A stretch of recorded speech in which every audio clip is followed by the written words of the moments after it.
Oh, hey everyone, I hope you can hear me well now. Oh, yeah, All right. Florian, mute your mic for a minute. Thanks. sure. Thanks very much for having me. A couple of technical things on my end. I'm dialing in from Hungary. So the other side of the globe, it's 2 a.m. around here, and my daughter is sleeping in the other room. So let's hope it's going to stay that way. Uh, I'm going to show you a lot of different stuff that I prepared, and many of them are animated, and sometimes the animations don't work perfectly well when they are shown via screen sharing. But let's hope it's going to work very well now. And I also share a lot of links with you, so you can check out all the materials that I'm showing to you on your own later on.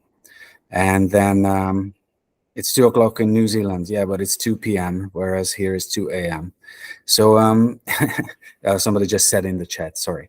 So, and the third thing is that I would like to ask you a favor towards the very end of my talk for keep being up so late. I will just share a survey with you because I want to know more about what you think about our talk, what you think about our tools, what you do.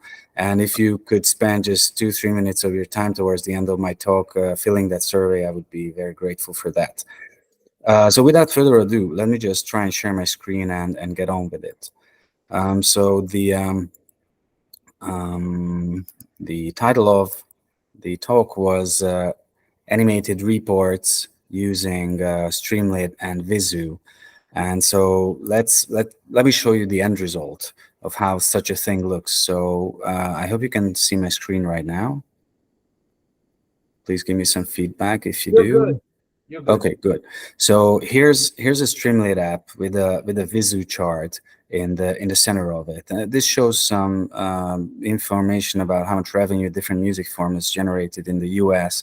And with these controls that the Streamlit provides, the user can do different things like adjust the time frame or just adjust the values, the revenues for inflation, switch over to volume, aggregate the data per format, and as you can, I hope, see, all these changes are happening in an animated format. So like there was a tiny error, but whatever.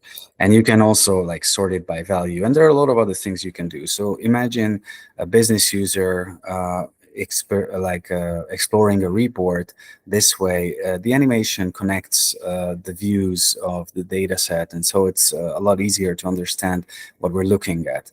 But also in the background, everything that the user does is being saved. And if I click on this download story button, which is like a super early implementation of this feature that we have, then an HTML file is being downloaded to my computer, and if I open it, actually there's an animated presentation containing all the steps that I took while I was exploring the report, or at least it should, and it was working very well. Obviously, right before I got here. That's the here it is. So you can see I extended the time frame to the right a bit, and then cut off some years from the left. I switched it over to adjust it for inflation. And so all these changes are being reflected in this presentation. So if someone finds something interesting in the report, they can just share it as an animated data story with their peers. So this is basically one of the most advanced ways how you can use the animated charts that Vizzu provides in a Streamlit app. So self-service exploration of an animated chart of a report, and also generation of animated data stories. How is this possible, and what should you do to achieve this? So let's go back to the basics and talk a little bit about what Vizzu is. This is the startup, this early stage startup that I'm have the luck of being part of. So we basically created a generic chart morpher, an engine that can generate a plethora of different types of charts and can seamlessly animate between them due to very specific logic that it employs when it draws these charts. It's really like super advanced. I mean, none of the big BI tools or any data visualization libraries have this kind of flexibility that we do. And so why we are doing such a thing is we're working towards a vision of creating a graphical user interface for data, helping people to analyze their data visually, build animated stories, use these animations in reports that you've just seen, or even for forecasting and planning. We actually started first focusing on storytelling because that was the first use case that we could work on. And the use of animation, the benefits of animation is really that it helps people, especially who doesn't have the same amount of expertise in understanding data and charts as you do in the crowd and in the online audience, to make these connections between different charts that are showing the same data set, like these four. So it might need a little explanation what we see on each of these charts, whereas if I connect them using animation, then no further explanation is necessary. It's just more intuitive to understand what's going on here. And there are some examples that I'm going to just show you here of animated, where the animation can become handy. Like, for example, when you're drilling down and showing the components of a composite index, and then you try to show the relation between different components, it's a lot easier when the views are connected by animation, which I really hope you can see through the screen sharing. Also, when you have a stack chart and you want to zoom in on different parts of it and show if like one part goes against the trend and things like that. Or when you just want to show the aggregate value and distribution over time with like a really in a very straightforward manner. Also, obviously, time basically gives you a new dimension via animation, and that's like the racing bar charts that has been so popular a couple of years ago that they've been banned from the Data is Beautiful subreddit. So this is an obvious use case of that, but there are plenty others.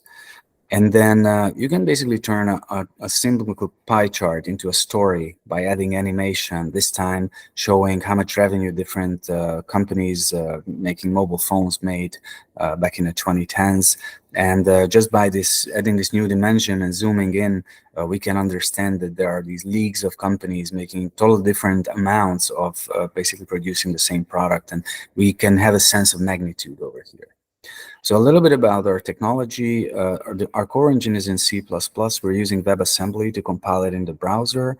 And when we secured the first round of funding back in 2021, soon after we released the first open source product, which is a JavaScript charting library for JS developers. And then we built a Python wrapper around it that we released early last year called Vizzu. It works in Jupyter Notebook. I'm going to show you in a second how it works.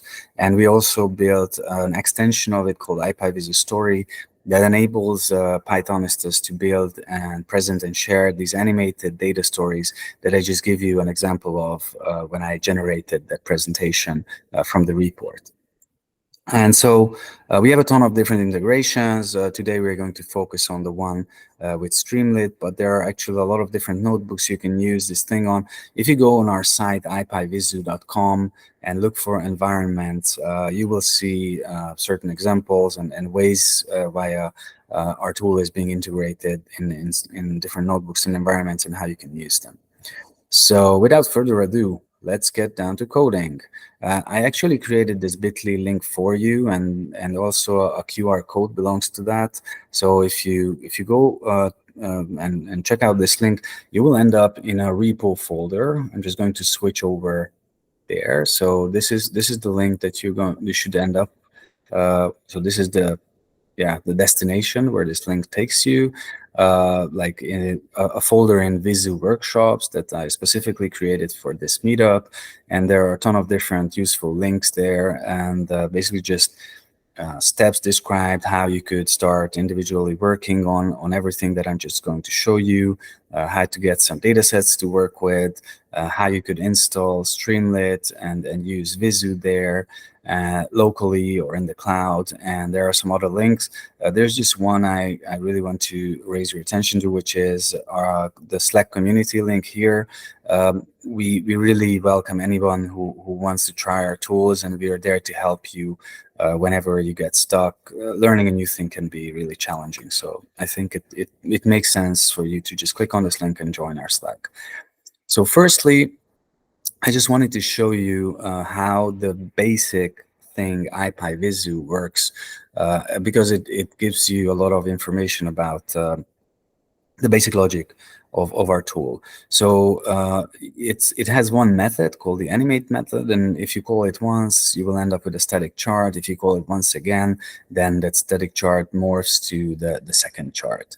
It has three arcs: data, where you add the data to your chart; a config, where you configure your chart, and you have a lot of different styling options. And you can even fiddle with the animations, so like the timing and the timing of different parts, or to different dimensions. And so there are really like a plethora of different options there. So just a very simple example here, based on the Titanic data set that we added a count column to. You can actually install IPyVizzu using pip or conda in your notebook. This is a vanilla Jupyter notebook. I just hacked the CSS a little bit so that the output appears right next to the cell. And so we import pandas, and from IPyVizzu we have chart, data, config, and style, just so the elements that I showed you before. We read a CSV file into the data frame, we create a data object, and then we add the data frame to the data object. So that's about it. And then in this cell, we just create an empty chart. We set the width and the height of it, and we add the data to the chart. It's not very interesting up to this point. So we created an empty chart. And the interesting thing starts here when we create a config where we put the count on the x-axis, so the number of passengers on Titanic, the sex of the passengers on the y-axis, and also the count on the label. I mean, let's just comment it out for now and see what it does like this. So we end up with just a bar chart, basically with the passengers split into female and male categories, so by sex, and on the x-axis and the width of these bars show the number of the passengers. And if I add the same number, the count and the label, then it also appears on the markers. So please note that IPyVizzu automatically aggregated the count values in the column based on these categories. We have different aggregation logics, so you can count the average or the distinct values and a lot of other stuff. But this is a very simple example where we use the default behavior, which is to aggregate the values, or sum them up. And now I'm going to, in the second in this other cell, add the category survived to the x-axis. I'm going to split the markers right there, and I'm going to also add it on the color scale, so which will result in stacked bar charts. As you can see, the legend automatically appears, and the position of the labels changed so that they are now in the center of the different colored rectangles there. So basically, you try to set everything up that it's really easy to use out of box. And in this third cell, I'm going to just remove the survived category from the x-axis, so only the count remains there, and add it to the y-axis where only the sex was present. And this way, we're going to end up with a grouped bar chart like this. So there are a ton of other options that you can see here. You can you change the geometric elements to circle, and then these rectangles turn to circles. You can add the same value, the count, or a different one to the size of the markers. So now this one is bigger because it's 468, and this one's smaller because it's just 81.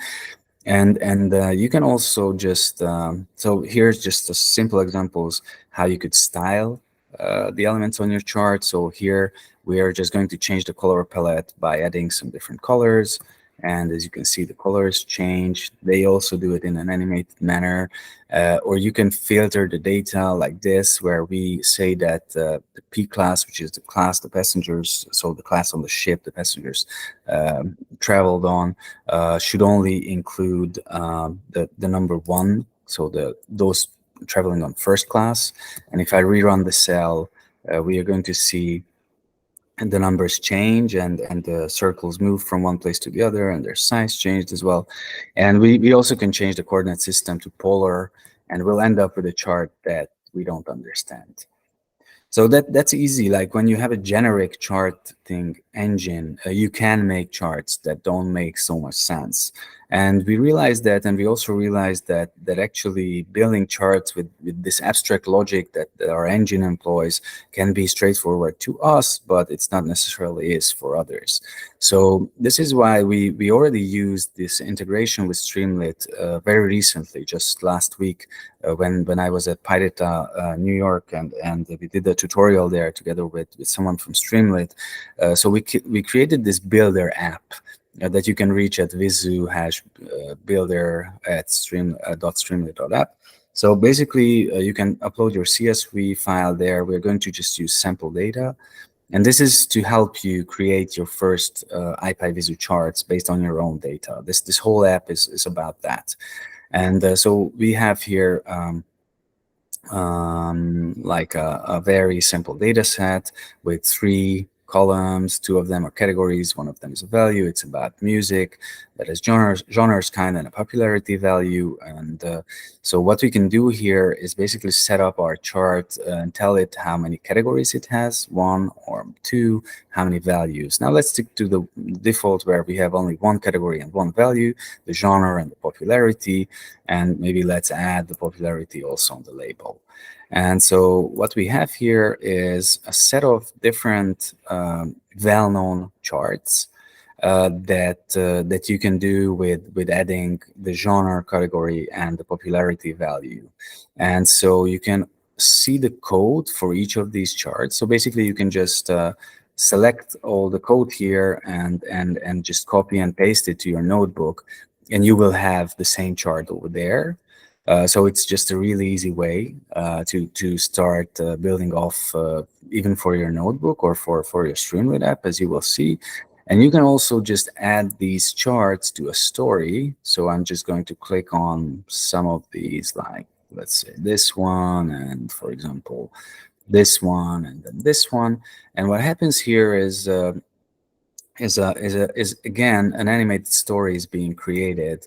So this was the first chart that I added, and then this I turned this into a pie chart, and then a donut chart, and then a tree map.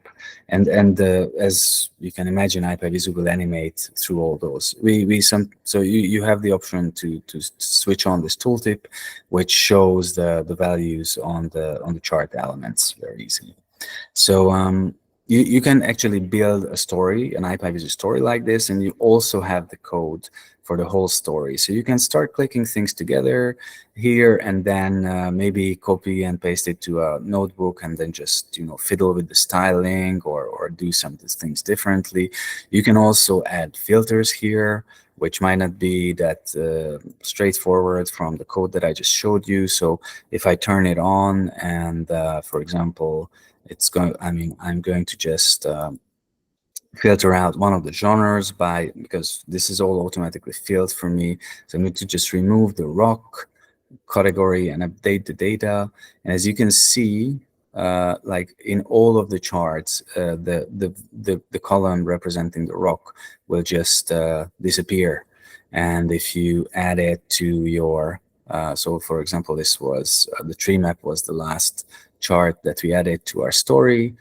So this was previously the last slide, and now we have another one where the green category disappears and the remaining markers fill up all the space. Obviously, this is a very simple chart. It's all for presentational purposes.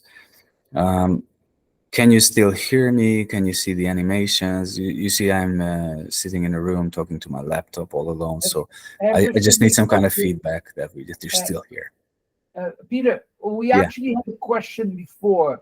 Someone Nancy was asking on the chat, what were you looking like? What's the difference between where the Streamlit ends and where does Vizzu starts? Because you're combining them. So which part is done by what? This was the question. That's a great question. Thanks very much for that.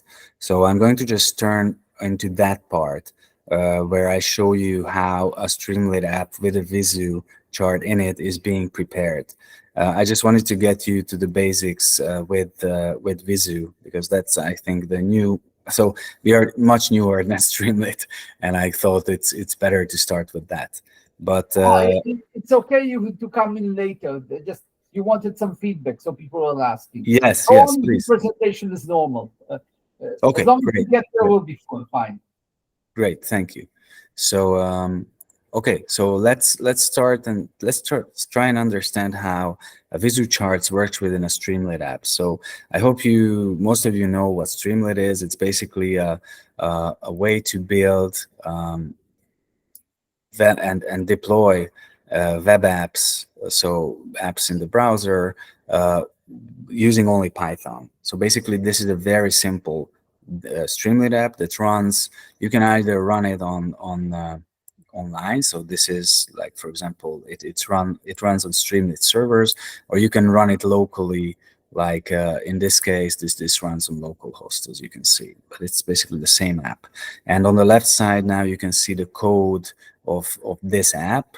And so the way it works, it's pretty much like it's one Python file that for each app, where you have you can have a ton of different things. You can add Vizzu, but you can have so just look for Streamlit's documentations. They have a ton of different things that you can add here, and they also have these widgets, like for example this checkbox here.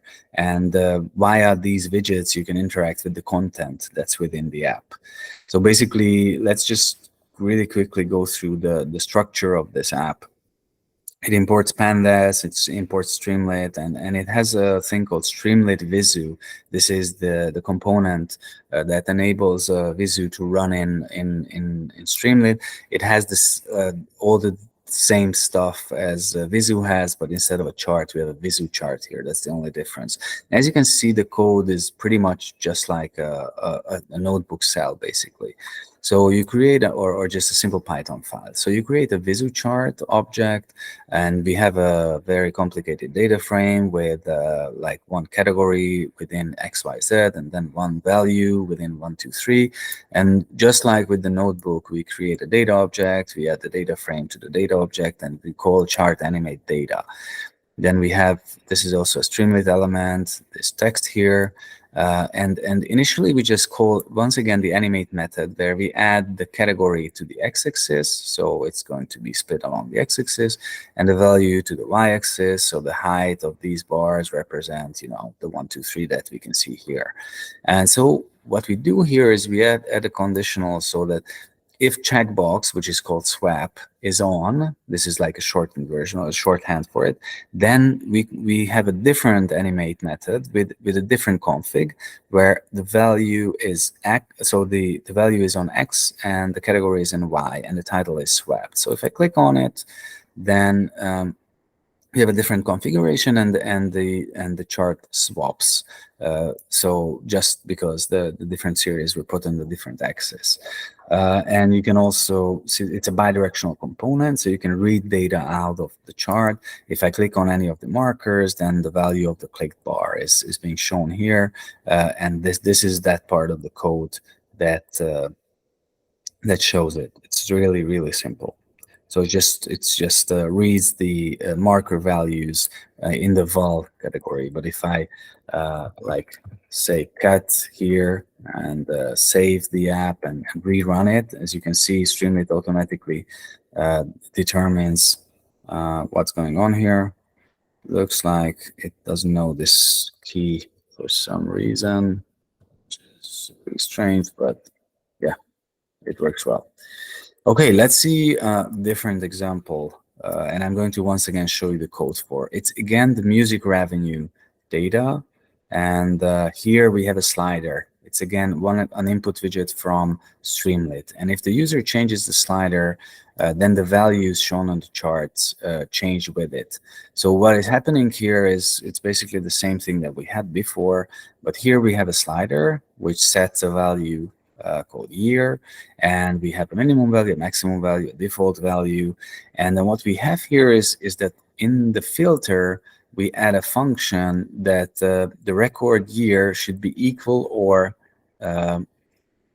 less than the year on the slider. Actually, it makes more sense to have it equal. So then it's going to not music revenues up to, but music revenues in year. As you can see, the title is also like programmatically put together, I save it, I rerun the cell, and then, so we can see now only the data for that specific year. And as I change the slider, it changes, the values shown are changing within. And I can change it back very easily. And here you can see I have a more complex style object with like setting that the values here should be in short scale, simple US. And then, yeah, there are a ton of different things that are being set here. And also in the animation options, the delay is set to 0. So whenever I change the slider, the animation starts instantly. So that's another simple example of using Vizzu in Streamlit with a simple widget, a slider widget. Another example that I'm going to show you the code for, and this might be the last one because the others are a little more complex, but you can obviously get them through yourself, is we once again see the music revenues data. And here, if the user clicks on any of the bars, then we'll automatically drill down, so zoom into that year and then drill down and see the components. And here, if I click on anywhere else, we go back to the original place. So the way this is done, again, the first part of the app is the same. The only thing is that we have this rerun on click set to true, meaning that whenever there's a click, the chart reevaluates what it does. It reruns the animate method. We have a style object now set here separately that is added to the chart at this point. We have the tooltip turned on, and then we have this function where the bar, or this value where the bar clicked is, it gets from the chart the year value from the marker, from the categories. Oh yeah, now I understand what was the issue here, because I should have switched from values to categories. So if bar clicked is none, so when there is no bar being clicked, then the filter is empty. And the configuration is that we have year on the x-axis and revenue on the y-axis, and everything else is empty.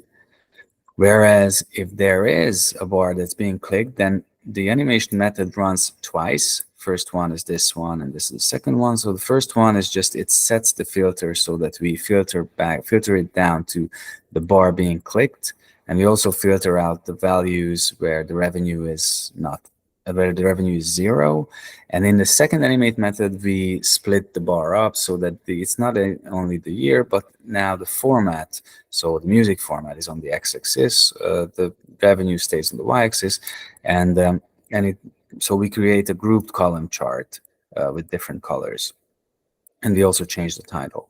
And so, for example, if I don't remove the bars that contain the number 0, then it will act a little differently. It seems like I left too many. Yeah, I think I should have removed this too. Maybe. Oh no, this is the problem. Yeah, this one will work. So let me just rerun it. And now if I click on any of the bars, I will have some categories with 0 values on them. You see? Whereas when I had this additional condition that the revenue should not be 0, and rerun it, then yeah, the ones with the 0 value just disappear. So Streamlit actually is a really good platform for iteratively developing an app, and I hope that with the Builder app, you can just start constructing your charts and then start adding these widgets and conditions and other stuff to it. Also, you can deploy your app on Codespaces, so you can actually have and create a community cloud account for Streamlit. So you basically have a free backend for your Streamlit apps. So just a couple of more examples, and we're approaching the end of my talk, where again I will ask you to fill out that short and sweet survey for me. So you can actually build an explorer. I already showed you a more complex one. This is a simple one where we have some bogus sales data from a company. You can switch from the number of sold items to revenue, and you can switch from comparing them by product to both, like product and region. But you can also use just region, and you can also fiddle with the styling of the chart. For example, like turn the background color to something very ugly, like this, and as you can see, it happens also in an animated fashion, but it's really ugly, so I'm going to just change it back, or give it a try. Let's see. Yeah, gladly. Okay, so and the code for this thing is looks like this. So what you need to understand here is, other than filling out the list of products, it actually has different columns for these widgets. Like this is a radio button with sales or revenue, and then what we do is we have these different. So this is setting the measure value, and it's added to the chart in different configurations depending on whether it's a product or region or both that we're showing here, and we're basically just setting different values differently, and then we add them to the config at the very end, and we add this config object to the chart. So this is actually this one line calls the whole chart with all these settings that were set conditionally based on the widgets very easily. So basically 75 lines of code, and you have an interactive report that runs online, and you can change the data behind it, and it will continue running. This is the example that you already saw, where we have an explorer, again, the music revenue data, and you can turn it into a story if you click around. There's like a dashboard example where I just added a couple of more charts here. So if I change the years, then this is like the share of formats for the selected period, and this is the top 3 years. And these all update based on the results of the widgets.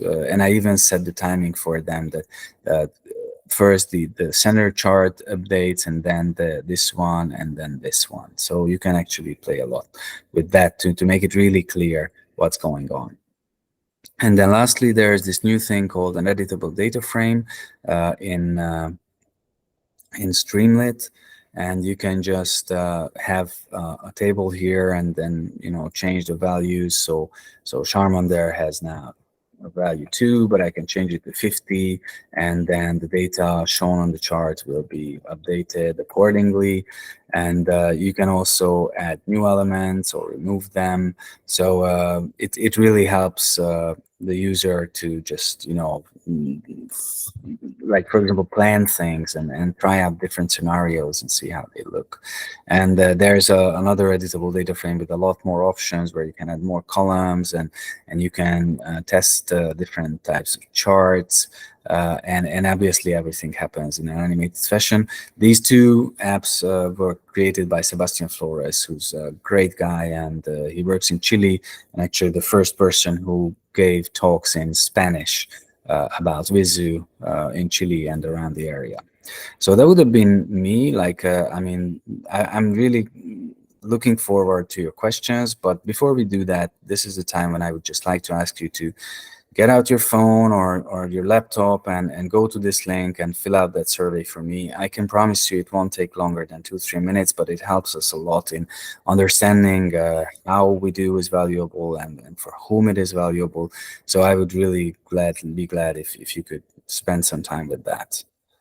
And yeah, I'd be happy to show you. Let me show you this thing first until all of you have it.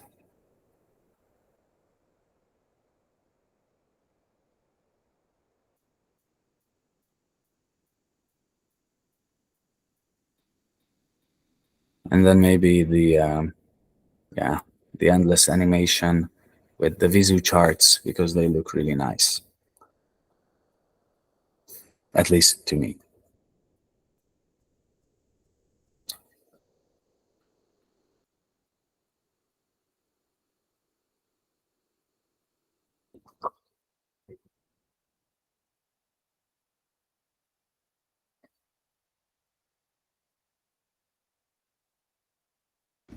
Hey, can you put back to the QR code? Sorry. Yeah, sure, of course. In the crowd. And then we'll have some questions for you. We'll give people a second to do that though. But yeah, absolutely. Here's the QR code for the and I'll just copy and paste the I'll just copy and paste the link to the chat. Just a sec.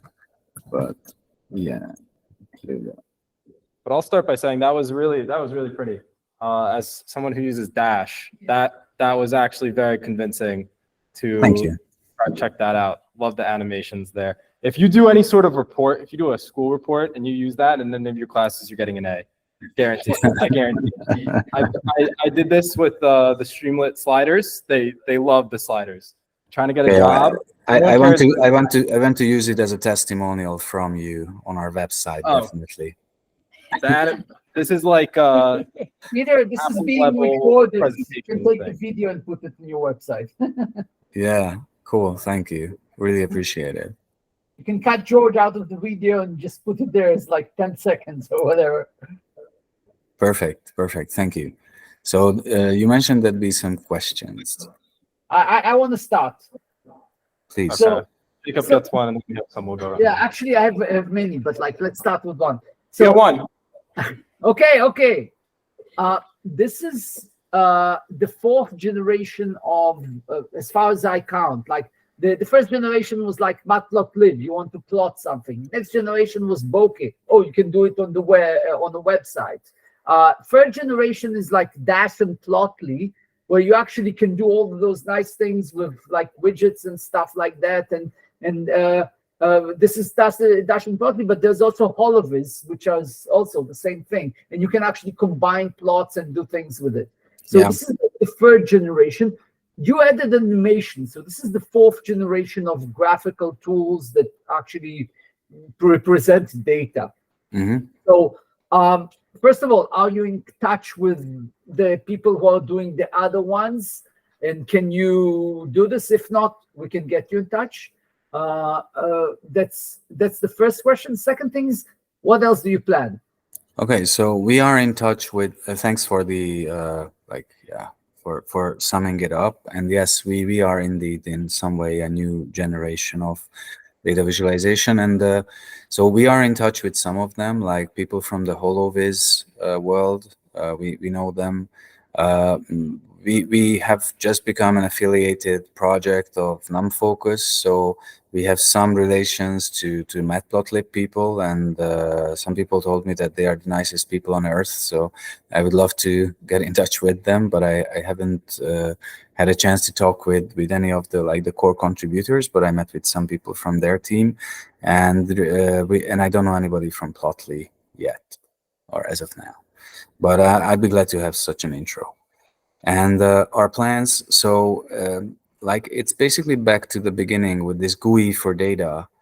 This is what we're building. We actually secured another round of funding earlier this summer, and with that we hired a couple of front-end developers, and we're building tools for business users that would enable them to explore their data visually and understand what's going on there, and build stories and reports on their own, or at least that's what we are striving for. So that's our hypothesis, that and the animation serves as a really important component of that, of being able to build a GUI of charts and create a new, as we hope, more intuitive interface for everyone or for at least people who are visually oriented to work with their data. Great question. We'll see what we can do about the connections, but let's see if there's more questions in the room. Please, yeah, thank you.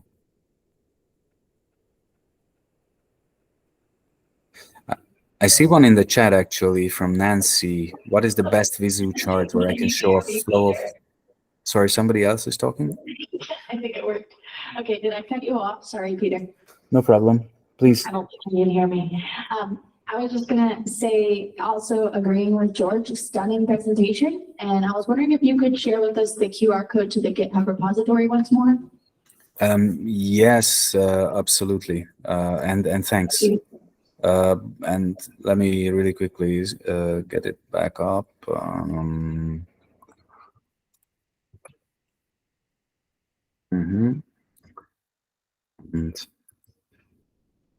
yeah, so that's about it. And then you can also use a bit.ly /Vizzu in Austin. So this will take you to the same place.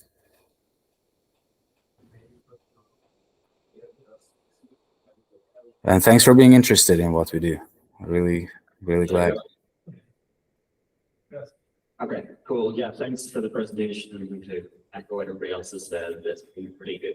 Sorry, can you speak up a little bit? I can't really hear you.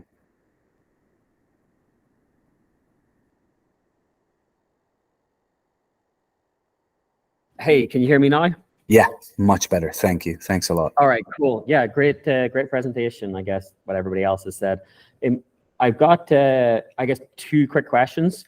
The first one is that just like Plotly Dash, which I think Georgia previously talked about, it seemed like you did just do some stuff with like self-service dashboards, but then you also talked about presentations. I guess both of those are useful, and I've never seen a tool which does both of those well. Can you actually do that with, like, you kind of showed us them, but it was kind of hard to determine is this something that your product does equally well for both of them? And then the second question, it was, I guess, more of a statement. All the JSON config give me horrible flashbacks to using high charts. Could you guys change those, or is it possible to change those to data classes or something which is going to have like IntelliSense or autocomplete? Maybe more of a product suggestion. Brilliant questions. Thanks a lot for both of those.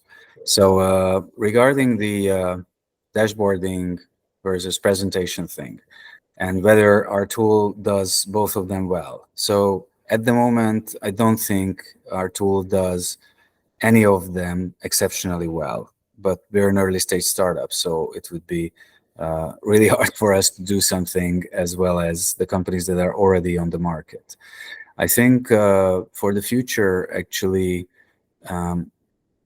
this wouldn't, so the way I imagine it, or the way we talk about it, is not that we want to substitute the already existing dashboarding or presentation tools, but rather help people produce content and then create outputs that seamlessly embed within, let's say, PowerPoint on the presentation side, or Power BI on the dashboarding side, but gives the flexibility and the intuitiveness of the animated transitions that, just like in the case of Streamlit, so it's Streamlit providing the environment for it. How we can do that, I mean, we're working on it, but I definitely don't want to build another presentation tool and try to convince business people to ditch PowerPoint. That doesn't seem like the right way to move forward. With that said, it's not an easy challenge, and I think you're tapping on one of the most crucial challenges that we have. With regards to the JSON style setup, so this dictionary-based approach, yes, it's pretty visible on the code that it was it got it from a JavaScript library. We're actually working on a new, more Pythonic API that has the IntelliSense and autocomplete things. So I mean, I'm sorry, I'm not actually. I have to admit, I'm not the technical one on the team. So, but has all the categories that are characteristics that you were looking for.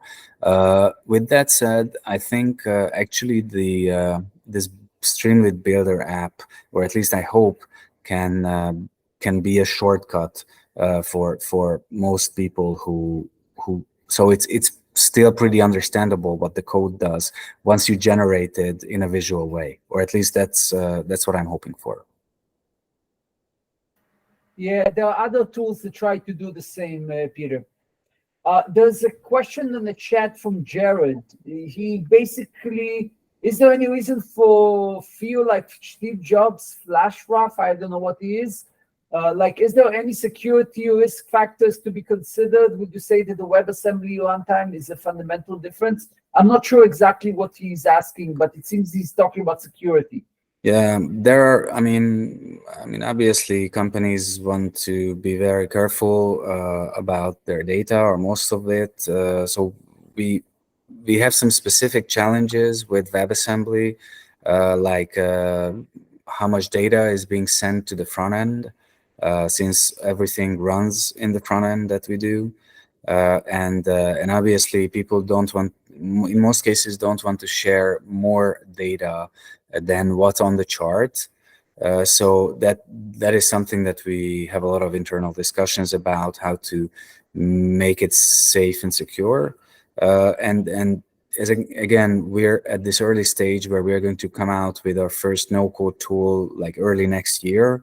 And if that proves to be a success, we will definitely start focusing more on adding sort of like enterprise features, and security will be a key aspect of those, obviously.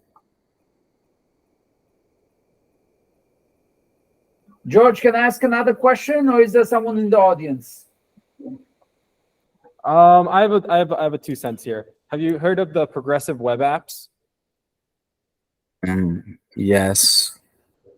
So like, just for the audience and anyone in the call, you could just turn your little front ends into full-on web apps, into apps that you could put onto the Google Play Store and to the Apple Store, and it's a little harder for the Apple Store. They're called progressive web apps, but you could build your Vizzu app. You could do it with the Streamlit though, because it's got to be a website, and then you can actually make a whole app out of it, and you can send it on, put it on the App Store and send it to people. This is the buttons and sliders. I'm telling you, people, they love it. They love it so much. The animations is something that's very unique to this, and I'm excited to play with it. You go, take it away, Jacob. So actually, it's a continuation to just what you said. It's like, you mentioned Holovers before. You're in touch with them. They have the capability of actually statically generating the HTML and statically saving everything in one huge HTML file. And then you don't need any app. You just pass the HTML file as if it's a document. Do you have such capabilities already, or do you plan to have those? Well, right now, for example, the story that you've seen, so it's an HTML file. Yeah, so it's one that you can send over to anyone in an email. The one that I downloaded initially, and it has all the data and the views. So yeah, we also can package our stuff very well. It's self-contained without any links to the outside world that you need to download this from here and this from there. It's all like encapsulated.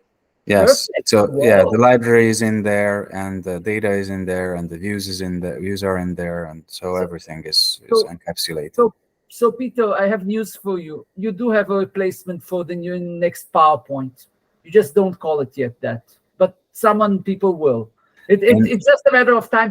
People realize it. We'll talk offline later. Okay. In Hungary, we have another startup that's been around for more than 10 years called Prezi, and some of you might know it. And they had this on their so they had PowerPoint on their target list, and never got there, even though it was a very intuitive tool they had. So I think building new walled gardens. So it's no wonder we decided to go this open source way.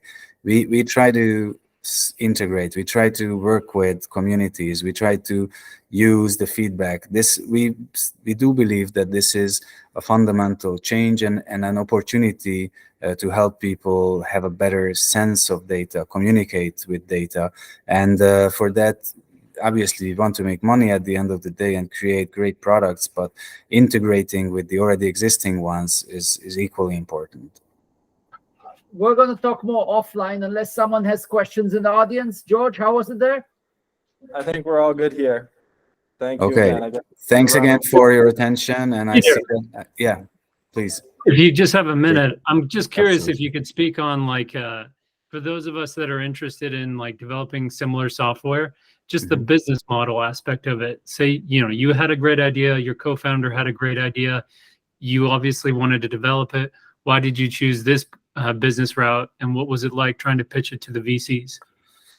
Ooh, that's a complex one. So the reason we chose this one is basically the one that I finished my last thought with, is that it's this whole approach to data visualization and actually working with data. I can talk for hours, but I'm trying to keep it short, is so novel that we were sure that we need to involve others, and data scientists and developers just seemed to be the perfect first target customers, and we were happy to give everything away for free just to get a better understanding and feedback on how to improve what we have.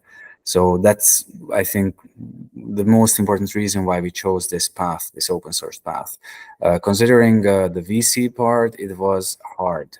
So especially in a country that has a lot less developed venture funding ecosystem, I had some very puzzled looks from the other side of the table, and a lot of worries about how our technology will be stolen by others because it's open source, and how we would be unable to monetize. But now we have a US company, and actually two really strong brands are among our investors. I just can't announce them publicly yet, but so it took a while, and actually the PyData community was a really important starting point, and something that without it we couldn't have found our new investors. I'm totally sure about that.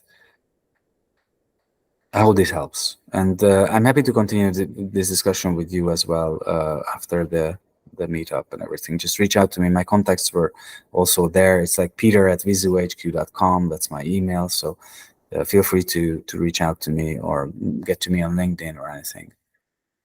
And yeah, thanks a lot. I see almost 20 new surveys being filled. I am so grateful for you guys. Not just me. Don't worry. Thanks a lot. I know you really only folks. see me and maybe two others, but there Thank are you. at least, there's like 3 other people here. Like, no. I see almost 20 new surveys being filled. So thanks again. Thank you guys. Have a great rest of your afternoon, and hope to catch up with you later. I'm going to phase out since it's already 3 a.m. in the morning. Yeah. I hope you don't mind. Thank you again. We're going to take a little intermission here. Take care. Bye-bye. We will be back with